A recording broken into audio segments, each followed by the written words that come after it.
revolt, which was essentially one of an unofficial rank and file driven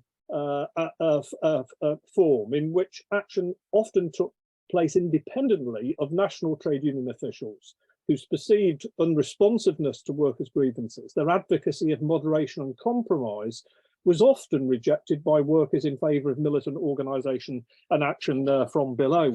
And it led one of the government's leading industrial relations advisor, a guy called George Asquith, who was a sort of troubleshooter who went around trying to sort and end strikes, to warn that the older generation of conciliatory trade union leaders could no longer maintain their authority. And he said, and I quote, "Often there was more difference between the men and their leaders than between the latter and the employers." And here I think it was direct action. In other words, the idea that rather than looking somewhere else to solve their problems, workers had to take action themselves in the workplace through strike action. This really became the gospel of the day.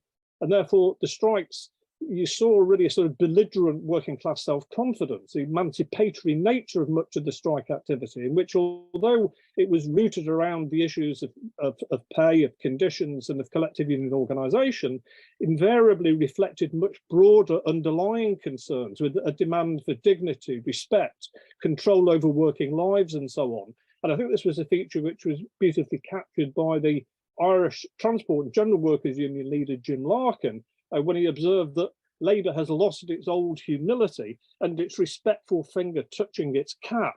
And crucially here, I think it's the realisation that it's militant strike action which can force concessions from employers and the government. This has a demonstration effect, such that strikes become seen as a key weapon. And there's what I argue in the book, a sort of virtuous circle between strike mobilisation leading to tangible material gains, leading to a massive influx of new union members, leading to the revitalisation of union organisation.